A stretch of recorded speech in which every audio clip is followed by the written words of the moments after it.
Welcome back to Breakfast Television. We are talking about making sure kids stay focused. Exams are right around the corner, and they're going to be studying, and there's a lot of homework coming up. And how do they stay away from distractions? My guest is actually an education expert, Sunny Verma. Welcome to the show. Thank you for having me. So good to have you. So we're going to get right to it. Why are kids so distracted today? I think the first thing we have to think about is that this generation is way different than every generation that preceded it.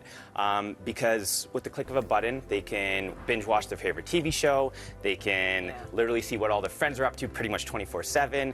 And it's important to catch up and see what everybody's doing. And, you know, we could creep and stalk our favorite celebrities. So, of course, this generation is distracted. We have these mobile devices that really enable that. But one of the things I want to stress, because we always look at these mobile devices as something that is evil, it's not necessarily evil. It's just simply a tool. And just like any tool, it can either be used for good or bad. And the way I like to think about it is sort of similar to a knife. A knife could be used to cut your vegetables, or it could be used in perhaps a harmful way. So similarly, a cell phone or a smartphone can be used as something that causes extreme distraction, or it can be extremely beneficial and help with productivity, effectiveness, and efficiencies at school as well. And this is why I'm so excited that you're here, because you're actually here to tell people at home, guess what? You can use those to your advantage. Yeah, so you're absolutely. saying use applications. That's your first tip, use applications. Yeah, How so? Absolutely. So, well, take for example, a typical student, and I actually, this reminds me a little bit of me, so I can relate a lot. Somebody who doesn't like to take notes, and if we do, we crumple them up, we throw them in our backpack, then we kind of had to iron them out, trying to figure out what we can't even read them, right? Calling your friends, trying to borrow their notes. There's now applications. One of them that comes to my mind is called Evernote. It allows you not just to take pictures of your note and store them online, but also share notes with your friends. So you don't just have to use your notes, you get access to everybody else's as well, which of course then when you're trying to study for exam, or you perhaps didn't really hear what the teacher said, allows you to actually get that information. And you said it's Evernote? Evernote, I think a lot of students are going to be using that exam time. Yeah. Clean your workspace. Yeah, so the way I like to think about this is that... But you're talking to teenagers here. That's a little bit hard. So here's the thing, though. When I think about that, we have to first think about that a clear space equals a clear mind.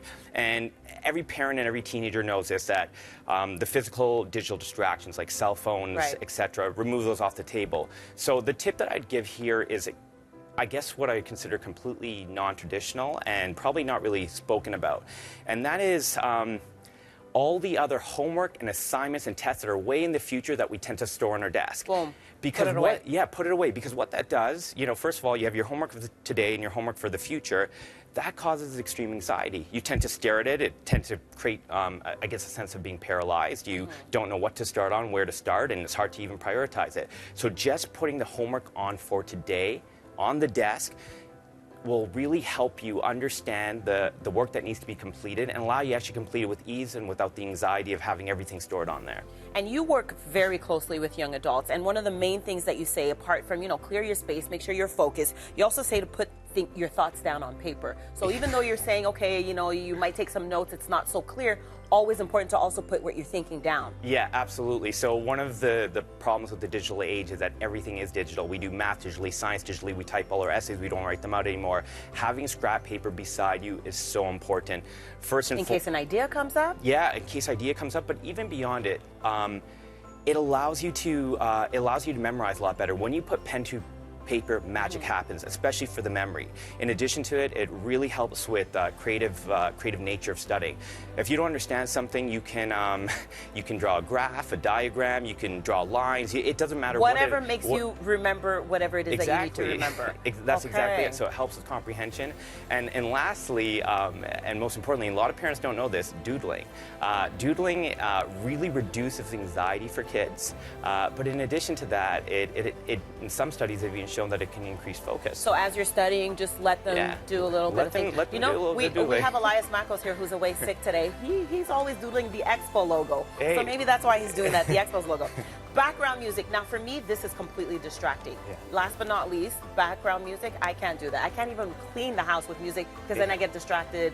And you know, a lot of families say that as well. A lot of parents tell me that, and that's because we think of, well, generationally, we hate the music that our kids listen to, right? But one of the things that we have to remember is that this generation is under a lot more pressure and a lot more anxiety than ever before. And music has now shown in studies to actually reduce anxiety and stress. Now, I'm not talking about the traditional pop music that's out there Maybe today. classical. Classical, meditative, yoga types of music can actually put your child at ease, make them feel a lot more comfortable.